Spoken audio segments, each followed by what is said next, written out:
Peter Mbita from Syokimufm.Africa, and you're ready. Alright. Tos, youth engagement. How can political systems better engage and represent interests of young people in policy making processes?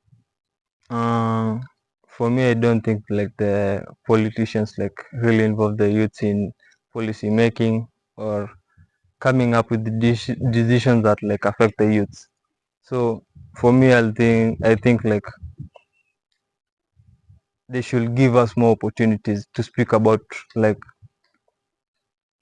our experiences and like what we see is best for us, because everyone has a purpose in this life.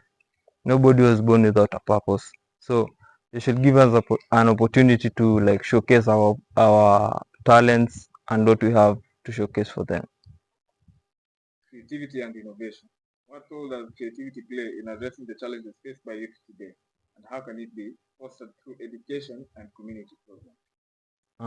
When it comes to creativity in the life that we're living today, it plays a very big role, because if you look at most offices, maybe the public offices or the non-governmental offices, you'll find that most of the people who are there are like old.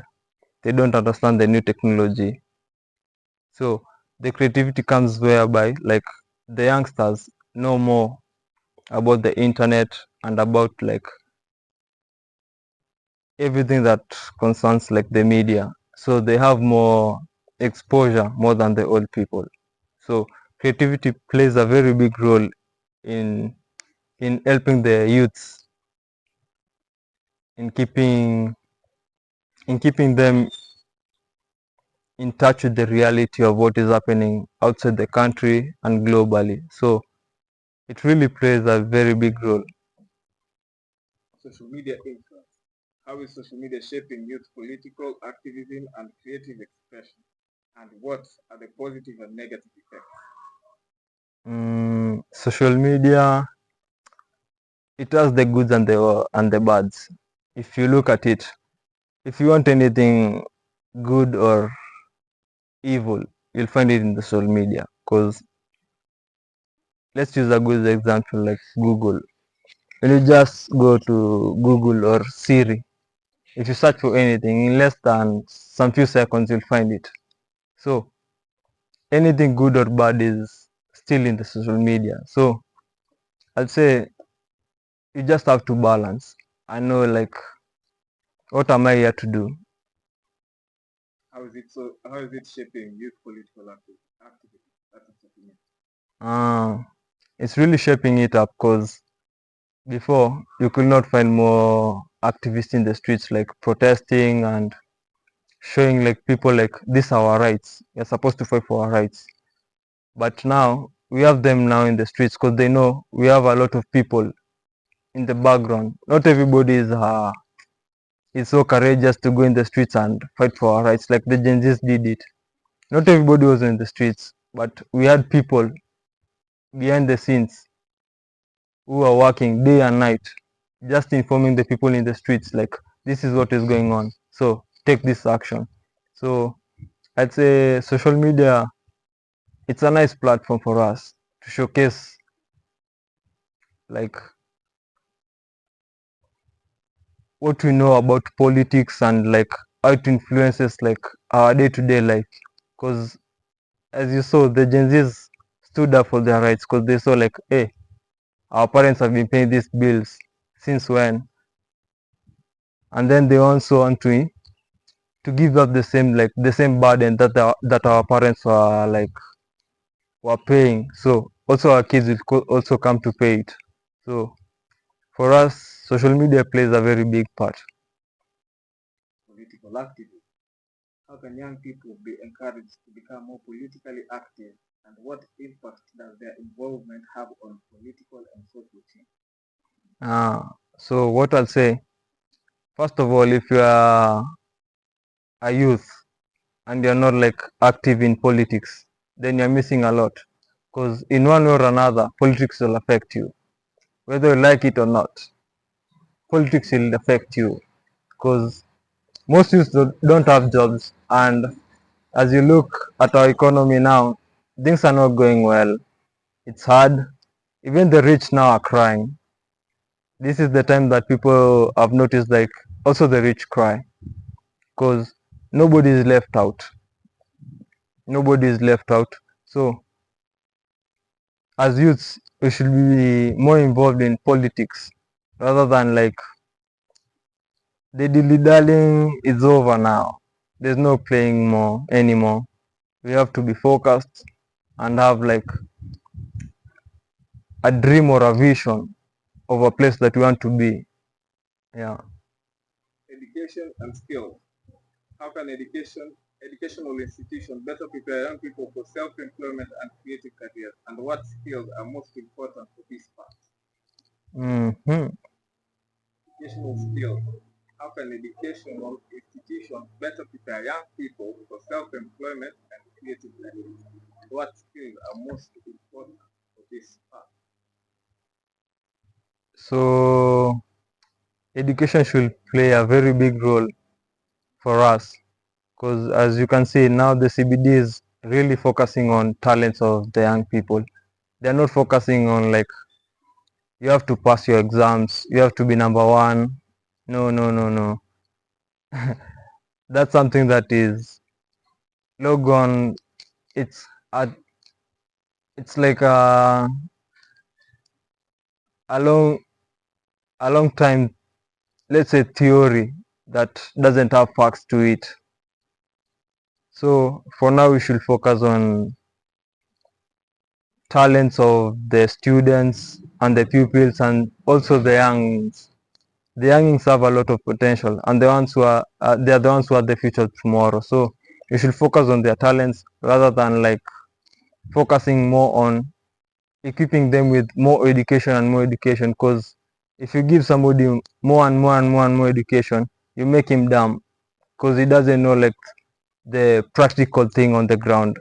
Things on the ground are different. You may have the like the theory in your head and everything, but when it comes to the ground, you can't do anything in practical. So I'll say the education system should change, as they have done. They've changed like the system from like 8844 to the CBD, CBC. So that was a nice a nice step for them. So we should focus on talents more rather than focusing on education. Yeah. Self-employment opportunities. What are the main barriers that young people face when starting their own businesses? And how can these barriers be overcome? Uh, for young people, when it comes to business, starting a business in short, the biggest problem that they have is capital, because you can't start anything if you don't have the funds.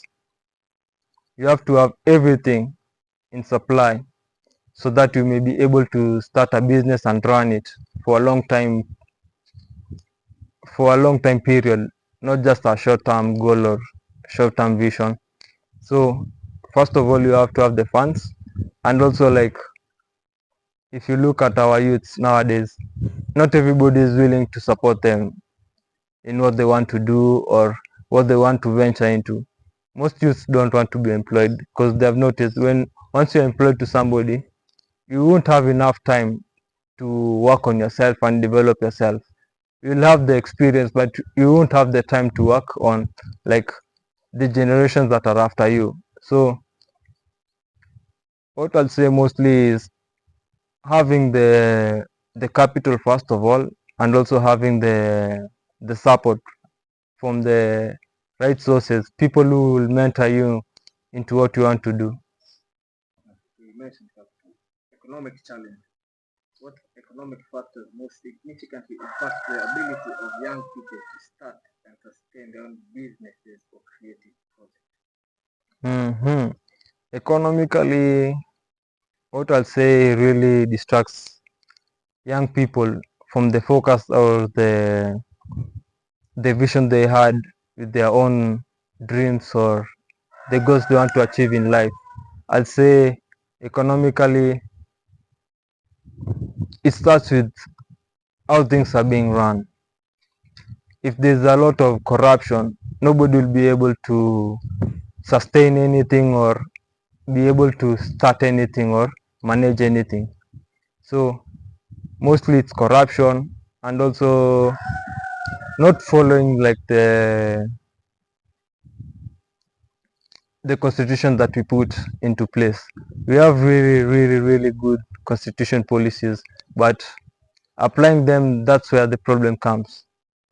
Because most youths should not suffer starting their own businesses or starting something that will help other youths to earn a living. But if you look at our economy now, you'll find that most politicians or the corporates, the money that they get from the government to support the youth to start their own businesses, they use them to do other things like buying luxurious or posh stuff, living a luxurious life, which doesn't really concur with what people are going through. People are living in very devastating lifestyles. Yeah. Okay, last question. Global versus local perspectives. How do global trends in creativity and self-employment differ from local and regional trends? And how can people leverage these differences to their advantage? What I'll say, if you look at the global market and the local market, they are very two different markets. So the local markets always looks at the person who earns a daily living, but the global market looks at the corporates or the people who look for long-term investments. So for them to work together and like everybody gets a win-win situation, stays in a win-win situation, it needs a lot of teamwork. Because if you look at the local market, most people consume the day-to-day basics like food, shelter, and probably luxury. So that market is kind of limited. The funds are kind of more, but the supply is less. So you'll find that most corporates won't invest in such things, but they'll invest in the big things like the global markets, the markets that are developing quickly. Like if you, let's take for an instance, the United States and let's say Africa in short. Those are very two different continents. So if somebody wants to invest, let's say a phone company, you won't come to Kenya or Africa in short, because Kenyans are not like focused on like having a phone or a digital phone to get information, but somebody in the US, that's something he's supposed to have it on a daily basis. He should be informed of what is going on all around the globe. So that's the biggest challenge. The local market usually focuses on the basic needs, but the global market, it's wide. It's wide. So you just have to work together and work as a team so that we may have the same end goal. Last question. Last question. Support system. What kind of support systems, mentorship, funding, or training are most effective in helping youth or young entrepreneurs succeed in their venture? Youths are usually helped by non-governmental organization, if I may be honest. You'll find somebody who has gone through a traumatic event in his life, or somebody who has passion for the less fortunate like the orphans or the youths who are starting their lives. So it's kind of hard. It's kind of hard for the support system to come from the government or any support system that is supposed to support the youth. Yeah, that's what I can say for that. Thank you very much.